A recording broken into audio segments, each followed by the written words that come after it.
Hi guys, welcome back to our channel, the Topper Chef channel. Today we are going to make Malvani shrimp curry. I love this curry because it's very close to Goa, but it's a bit different. And I love this because it has a lot of different spices and it's a watery kind of consistency curry and it goes well with rice. Okay guys, for this you're gonna need, it looks a lot of stuff here, but this is 2 onions, peppercorn, coriander. You can take coriander powder also if you want to. Then there is garam masala here. There is cinnamon, cardamom, and cloves in this. Then jeera, which is cumin seeds, turmeric powder, red chili powder, one whole inch of ginger, and then we have garlic. This is called kokum. It's kind of a gooseberry, which basically gives it a kind of a tamarind flavor to it. And of course our coconut. Now we buy coconut in the store and it doesn't have a lot of juice in it, so that is why we add some coconut milk in it. So this is all we're going to use for 2 pounds of shrimp. Okay, so for this recipe we have to dry roast this thing. Now, you know, in my channel I try to show one side of making things the authentic way, and then you will see with my sauces and everything how you can make the fast way. It's always, with Indian food, it's always good to use the fresh spices. So there is peppercorn there, there's coriander, then this is a garam masala. This is garam masala, has cinnamon stick, cloves, and also cardamom. And this is fresh cumin. Now you can get all this thing in powder form also when you're making a smooth sauce later on. But what I'm going to show you is just roast this, then make a powder. It's always is a great thing to make fresh powders because that flavor is just amazing. So this is what we're gonna do, just dry roast this for a couple of minutes so that all the flavors, all the oils come out from this, and that's the whole thing. When you're cooking this, that aroma goes inside and it really seeps into the whole house and also in the curries that you make. So this pan has been really hot now, and as you can see I always use iron because it retains the heat and really toasts it really well any given time. You could see the flames coming out, and we can literally smell it, the cardamom and all of that. Okay, that's it. We are ready to take it out and then grind it.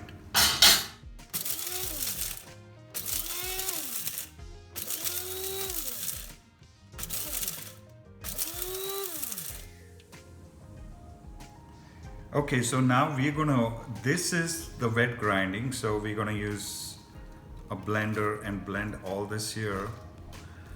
And you can see how much the process goes into making a good, nice curry or a sauce, that's what we call. And the reason for that is to get all those flavors, you have to really work hard at it. So here it is. It's just not putting any powders together and blending it. So here's the onion, here's the coconut. Now this is our wet coconut, and I'm gonna add ginger, the garlic, the turmeric powder. Now you can't grind whole turmeric because then you'll break the grinder. So instead of putting red chilies, I'm using chili powder, so it will blend really well. And to this I'm going to add my coconut milk. The reason I'm adding coconut milk because this coconut, the frozen coconut, is really dry, so I add this milk here, and now I'm going to blend it.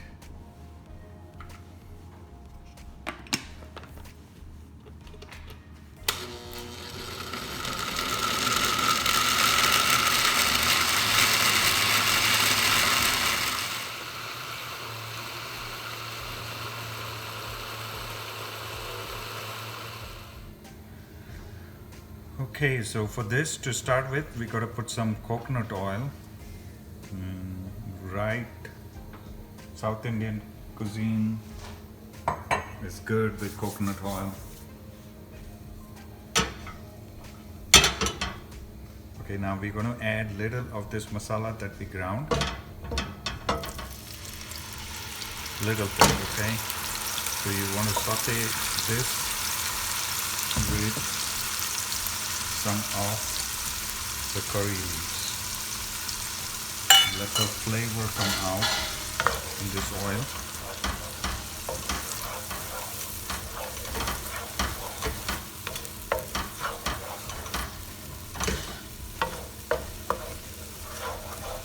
Cook this really nice so that it gets toasty.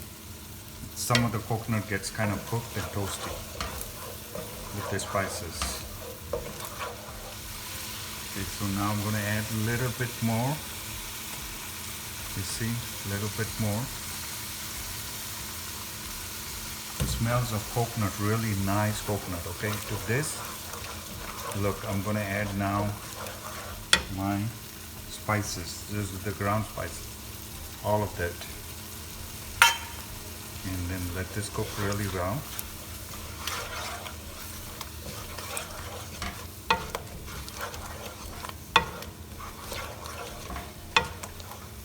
Okay, now I'm going to put my shrimp. Now if you have really good shrimp, these are farm raised shrimp, so they might wilt real fast. So you can either put this later on or you can put it now. The reason I'm putting it now is because it will cook in these spices and it will not taste like it is boiled, okay? So this is the reason for putting this now. This is the difference of making Malvani fish is because of this. But be cautious because shrimps or prawns cook real fast. So you gotta be careful when you're doing this. Now to this I'm gonna add my coconut milk. Usually they don't add coconut milk, they just add water into it. The reason is because the coconut is really fresh and when it's ground it leaves its own water. So now you can see it's a different thing. Now let it cook a little bit. Let the the milk go down.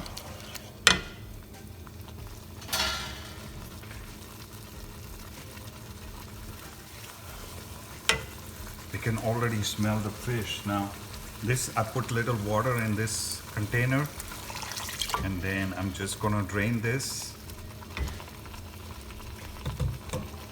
swirl it around a little bit. So now we're gonna add about a cup of water. This curry is supposed to be little runny, so I'm gonna let it come to a boil, okay? So here it is. Now I'm gonna add my salt. And the kokum, this is the kokum which goes into it and brings this flavor into it. So add this now. I'm gonna add my salt.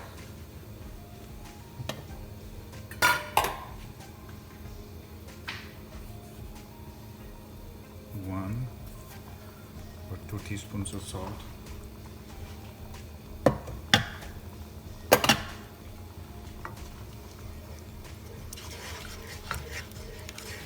Okay, now let this come to a boil, real nice. Okay, so now it is about 7 minutes and this thing has come to a boil and our shrimp is cooked and everything's ready. So the flavors are gone, the salt is soaked in. So now the best part about South Indian cooking or Goan cooking or the coastal cooking is you never see any oil. All the oil has to go incorporated in it.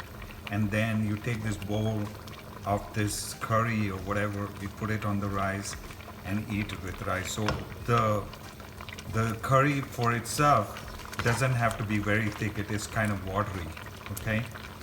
So voila, here's our Malvani shrimp. You can use this for even cooking meats or even fish, like big fishes. You can put it in the same kind of stuff and use it. So here's a Malvani shrimp. Voila, here it is. Okay guys, so now we're gonna taste the Malvani shrimp curry, and oh my god, it's really nice. So if you like this recipe, give us a big thumbs up and subscribe to our YouTube channel, the Topper Chef channel. Happy cooking!